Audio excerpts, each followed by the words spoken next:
for Tayden the Butcher Beltran.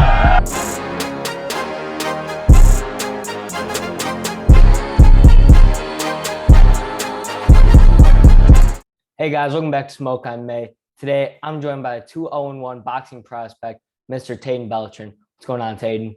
Hey man, how you doing? I've been doing very good. How are you? Good. Thank you for coming on. Thanks, man. So, how was practice today? I saw that you were posting practice clips with Giga Chica days, along with you just training in general. Yeah, it was. I was lucky to go down and spar Giga. He's fighting a guy. Qatar, I think is his name, and he has a really good stand up. You know, he focuses a lot on stand up boxing. So I went down there today to help him out, prepare for that. So, were you guys just doing like boxing rounds, or was it full MMA? No, it was just boxing. We did 5-minute rounds still, to emulate, his realistic time frame in the octagon. Yeah. When it comes showtime. But no, we just did strictly boxing. Got it. And then, so my first question here is, with your first fight ending in a draw, have there been any changes like made to your camp to ensure that you don't get a draw again in your next fight? With every fight, regardless of what the outcome is, every single fight, there's going to be something we could do differently. And the day that I'm 100% satisfied with a performance is the day I retire. And so there were some things that we went back to the drawing board and worked on, but as far as there wasn't too many things we had to fix up on, just a few things. I don't want to give too much away on what we're working on, but just being a little more busy and quicker to pull the trigger, but being smart about it at the same time. With this draw, my last fight was a draw. I truly 100% know it wasn't one that I deserved, but it's unfortunate it happened. But we don't hang our head about it. We just keep moving forward. Got it. Yeah. So you've just been like making tweaks to the game plan on like what you should do in certain situations. Yeah, definitely. Every day we're working on something different, doing something that's going to make us different than everybody else in my weight class. And that's just going to make me a better fighter ultimately, so if I got a win or a draw, right, we would have just been on the same pace as we are right now. Got it. And so talking about your weight class, like in your first couple of fights, you were bouncing around between a couple weight classes. Now, what weight class do you feel the most confident in to perform the best?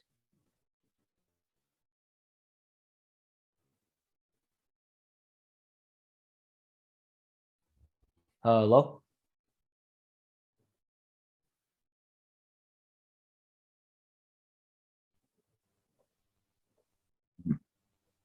So I have bounced around a couple weight classes. My first fight was 130. Second fight was at 35, and then my last fight was at 42. Only reason we went to 42 is because we've been having a hard time getting a fight. We got the opportunity about a 2-week notice, and the only way that the guy would fight would be if it was at 142. So we made the agreement to go up to 142, but that's the last time I'll fight at 142 for a while until it's a natural progression in my body to move up that high. Yeah. But my next fight is going to be at a super featherweight, so 130. I'll be going back to 130. So do you feel like the most confident at 130? Definitely. 100%. I feel very confident at 130. I felt confident at 135, but I could make 130. We'll start off there, and then we'll just build our way up moving forward. Gotcha. Then you've been boxing for a very long time, since the age of 9. I'm pretty sure you started like competing. Yeah. So then I know for a short period of time you stopped boxing and became a firefighter, and then went back to boxing. What changed in your mindset from going from being a firefighter to a boxer, and then why did you quit boxing in the first place? I was only a volunteer firefighter. I was never a firefighter. But I quit boxing just because I felt like it was something that I wanted to do at the time. You know, I just got out of high school, and I just felt like I there's something I had to do and I wanted to do. Within actually going through the process of everything, I realized it's not me, and that fighting and boxing is who I am. So that's why I went back into boxing after about maybe a year and a half of trying to pursue firefighting as a career. Um, wasn't for me, and sorry, I kind of forgot where I was where I was going with that, but it just wasn't for me. And so I just felt like boxing is my true passion and my true calling. So that's why I went back to it. Gotcha. Then, so how does like, because I know you've mentioned in like many spots that you prefer like having a good mindset, and a good mindset is going to lead to a good performance. How important is a good mindset in boxing to like train better and fight better? I mean, it's everything. This is a very cerebral sport. Uh, I don't think a lot of people really understand how cerebral it is. So, you know, you believe in yourself 100%, you're completing half of the goal right there. You just really got to believe in yourself. You have to have a positive mindset. You have to stay disciplined, stay dedicated, and you can achieve great things, not just in boxing, but, you know, anything in life. Yeah. So do you feel like boxing is more mental or physical? Uh, you know, man, it's definitely physical, but I would say it's more mental. I would say Got it's it. more mental than it is physical, but definitely very physical. As you can see, I have a few bruises on my head. It is pretty physical, but for the most part, definitely mental. Gotcha.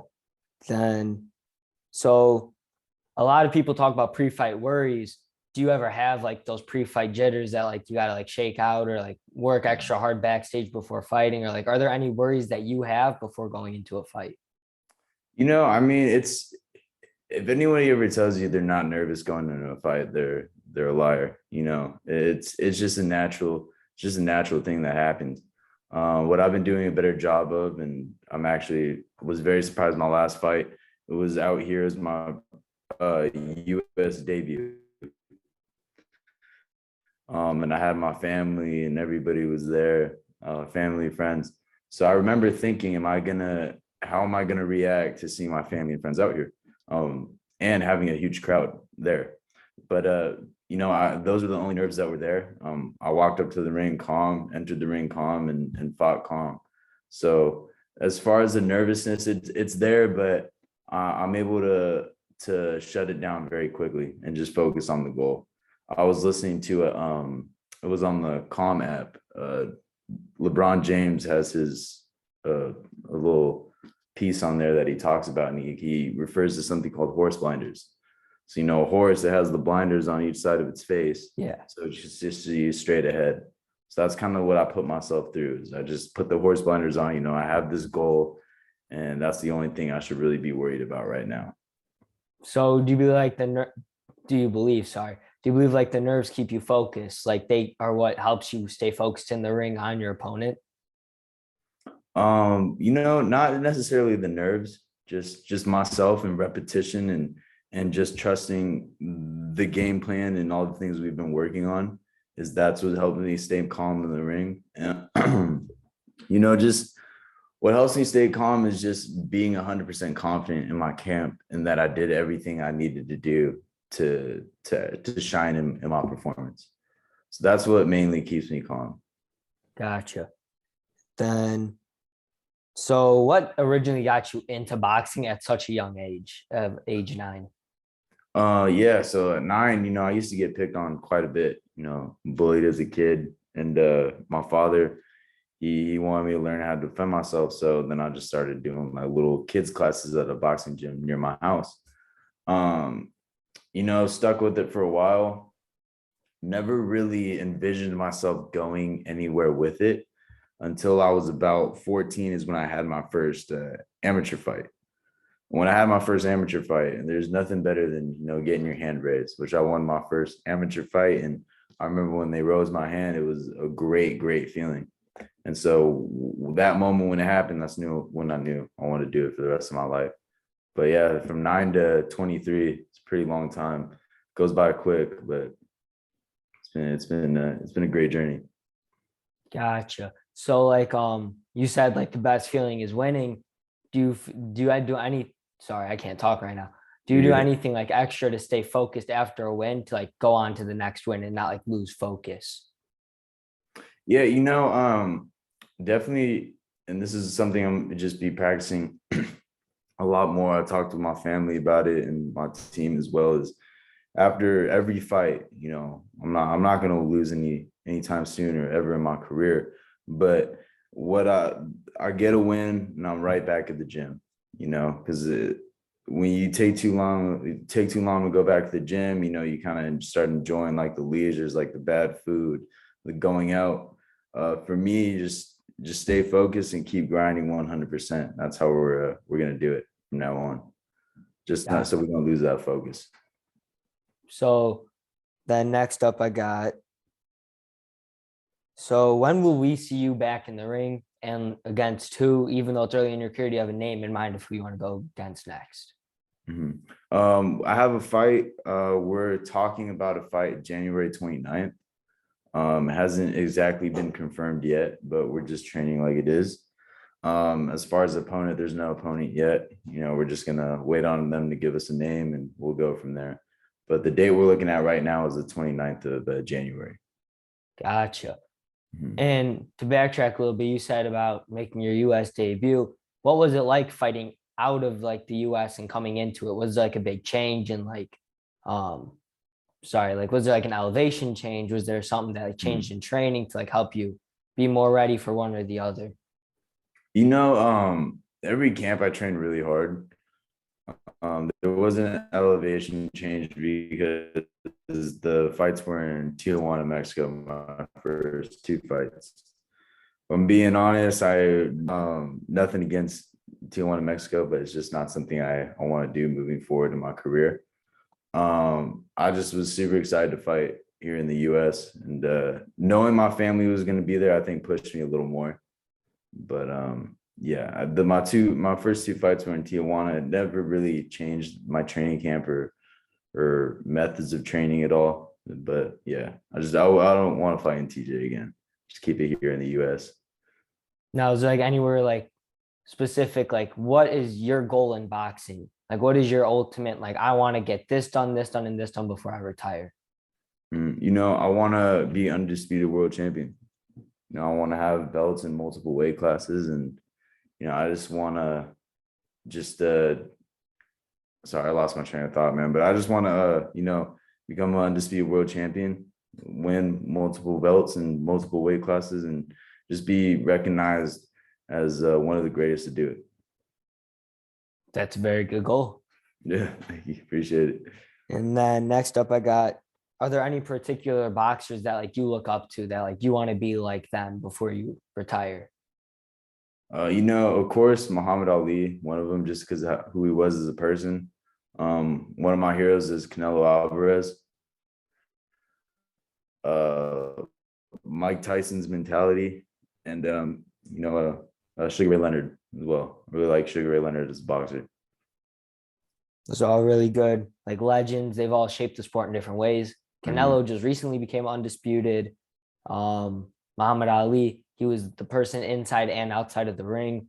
So is that like what you're aiming for, to be like the person that everyone likes outside and inside the ring, like the person who makes 100, the changes yeah, and like 100, yeah, 100%. Sorry, I didn't mean to cut you off. You're no, starting you're to good. answer the question. Yeah, that's definitely my goal, outside and inside the ring.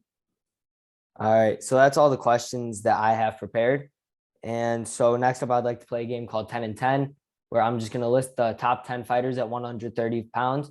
And like, you just give like what your opinions on them. So like, it's going Mhm. to be the champions and other top names in the division. And it's just a brief statement on each of them. And like, if you ever want to fight them in the future and why not. Okay. All right. So starting off the list, we got Shakur Stevenson. Mhm. He's good. He's very cerebral boxer. I would definitely like to fight him one day. And I feel like it'd be a great chess match if we ever do. A lot of people have compared his style to Floyd Mayweather's style. Do you see that comparison? No, I don't. I don't. His last fight with Jamel Herring, he was getting caught a little bit. He still did good. He still did really good. But I wouldn't compare him to Floyd Mayweather. Next up, we got Oscar Valdez. Man, he's tough. He's another fighter I looked up to as a kid. He's tough, he's strong, and he has a lot of conditioning, you know. And he's trained with Eddie Reynoso, so you know they have a really good camp. What So was I your would definitely opinion? like to fight him as well. Sorry, I cut you off a little bit All there. good. Was your opinion on him testing positive for illegal substance before his last fight? You know, things happen. I don't really want to go into it too much. You know, I don't know what they're doing in camp. I didn't look into it too much really to formulate an opinion. But I would rather just not stay neutral in that question. All right. Makes sense. Sorry about that. All good, all good. Next up, we got Miguel Berchelt. He's tough, real tough dude, and I think he showed a lot of his heart with his fight with Valdez. He's really strong, and this is another guy I would love to fight in the future. Then we got Chris Colbert. Chris Colbert's good too. Definitely like to fight him in the future as well. Then we got Jamal Herring. Jamal Herring, I have a lot of respect for it because he served in the military. Super humble guy, and he's a good boxer as well. You know, he trains with Bo Mack, he's a great cornerman and or coach, and another person I love to fight. Then we got, sorry, I have to take a second with this name. I wrote it down. I'm still not too good at it. Shev Kadazan Rakhimov. Yeah, he's tough. He's a tough dude. Again, everybody on this list, I'll definitely love to fight. Gotcha. But he's tough. He's a good fighter. All right. Next up, we got Roger Gutierrez. You hear me okay? Yeah. Sorry, it was like freezing, cutting in and out a little bit. Oh, you're good. Up next, we got Roger Gutierrez. Roger Gutierrez is good. I actually saw him win the title. And when I was watching him do it, I definitely told myself this is someone I could beat in the future. Next up, we got Leo Santa Cruz. Leo Santa Cruz is good. You know, his last fight with Gervonta Davis, it was unfortunate for him how it happened, but he did a really good job with fighting Gervonta Davis until obviously he got knocked out. But another person that I'd love to fight in the future. Speaking of Gervonta Davis, real quick, what was your opinion on his fight with Isaac Pitbull Cruz? You know, it was a close fight. But I gave Gervonta 2 rounds more than, you know, I had him winning by 2 rounds. So I think him, Gervonta, what was that? Sorry, I cut you off. Keep going. No, I had him winning by 2 rounds. It was a close fight though. Yeah. What would you say to the people who were saying that Pitbull Cruz won? I mean, look, it was a close fight. It was tough to really be a judge. I would have hated to be a judge for that fight. But I mean, you really just got to break it down, and it's kind of hard to see what the judges are looking for sometimes. Some of the scorecards, in my opinion, were pretty off. But you know, Gervonta Davis, he's the champ right now, and you know, sometimes, unfortunately, the way it is, you either got to knock out the champ or blow him out of the water. But I had Gervonta Davis winning that fight by 2 rounds. Gotcha. I also had it scored for him. I think I had it scored 8-4 for Gervonta Davis. But yeah, there were very close rounds throughout that entire fight. It was a great fight. I'd love to see him run it back. Yeah, for sure. And Pitbull has a chin on him for sure. Oh yeah, he was eating those shots. A lot of uppercuts came in. Then what do you think of Gervonta Davis at what weight class do you want to see him at next? Because he's been bouncing around as well between 126 and 140, like everything in between. You know, what was this one at? This was at 135. Yeah, 135. That's right. You know, if he could keep making it stay at 135, 135 is a stacked division. So it'd be interesting, to see how he does with all these guys coming up right now at 135. You know, I'd like to see him fight Devin Haney, you know, Cambosos now, Teofimo, Ryan Garcia. Those will all be good fights to watch. And then after that, it would be interesting to see how he does at 140, which I think he'll do really good at 140. Yeah, he fought Mario Barrios at 140. Very Mhm. close fight until the end. Yeah, definitely. Mario Barrios is a tough dude too. So yeah, I would like to see him stay at 135 for a little bit longer. Gotcha. Then next up we got Oshakui Foster. Shaquille Foster. No, man, I gotta do my research on him. Gotta do my research on him a little more. All right. And then we got Robson Conceição. Or sorry, I butchered that last name horribly. Robson Canseco. Sorry, I butchered it really badly the first time. It's all good, man. No, he's good too. I definitely like watching him fight. He's a fun fighter to watch. So it'll be another fun opponent to fight in the future. Then up next we got Xavier Martinez.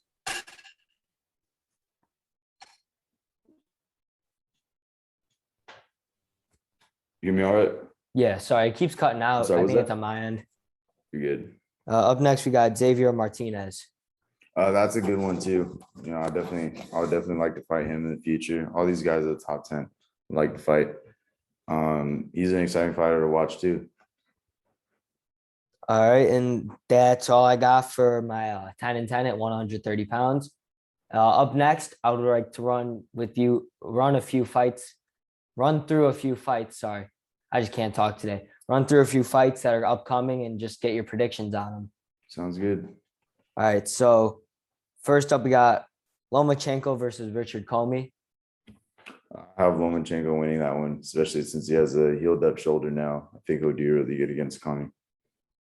You think like his slick style is going to be very hard to catch by Richard Comey? Yeah, I think so. I think Richard Connie will have a hard time with it. Then up next we got, Archer Beecherby versus Marcus Brown. I got Bichavid. Now he's really tough. He's a very intimidating fighter. You know, he looks good. He's strong as hell. So I have him winning that fight. Then we got Jake Paul versus Tyron Woodley, the rematch. You know, so I don't know if you heard about this. I heard there was a no knockdown rule or a knockout rule in the last contract with him and Jake Paul. You know, I would love to see Tyrone Woodley beat him up, but I think Jake Paul could fight. I don't think that's what people really understand. Like he could fight. You know, yeah, he's not boxing any real boxers, and I think the day that he does, and I hope it never happens, but if he ever does, he'll definitely he'll get knocked the hell out. But he's not some like trash can. You know, he could actually fight. He's not really cerebral with it, but I think a lot of people underestimate him. I don't think Tyrone Woodley's underestimating him. I think he's really coming in here to knock him out this time. So I have Tyrone Woodley winning, but I'm like 50-50 with it. Now, what is your opinion on like Jake Paul's effect on boxing? Do you think it's good or bad or? I mean, the thing is, you know, it's kind of dope that he's getting some of these fighters like paid a lot on their undercard. I personally think he's kind of a clown. You know, he's talked about a fighters union or whatever the hell that was, and made false reports that he has early signs of CTE. You know, you can't diagnose someone with CTE until they die. So he's obviously lying. I don't think he takes the sport seriously. I think he takes the training seriously, but not the actual sport itself. I mean, it has its upsides and downsides, right? Like, it does bring attention to the sport. You know, he's putting these people on his undercard and they're getting paid well. He's bringing in new viewers for these fighters that are up and coming fighting on his card. But at the end of the day, like, kind of how legitimate is boxing, so to speak, if Jake Paul can come up here and fight. Now he's not fighting any real boxers, but what happens if there's ever the day? I hope it doesn't happen, but he fights a real boxer. But yeah, he's gonna get hurt, but also like, you know, how legitimate is that? It doesn't to me, it doesn't look good. Yeah, I got you. I've heard a lot of mixed opinions about him. I only put him on this list because his fight's in like 2 weeks, I think. Mm. So yeah. Next up we got Jose Ramirez versus Jose Pedraza. You know, I'm gonna have Pedraza winning that fight.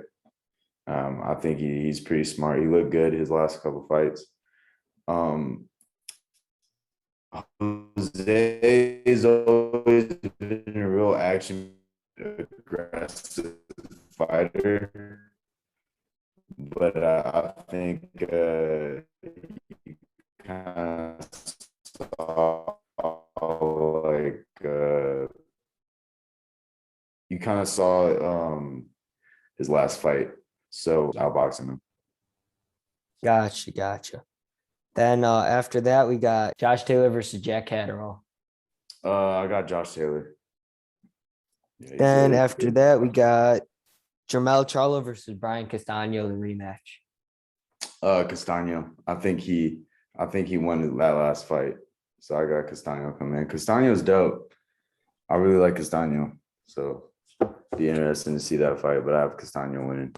I think that's gonna be a very entertaining fight. I also personally have Castano winning, but I wouldn't be shocked if there was a Charlo winning. It's a very good fight at the end of the day for undisputed champion.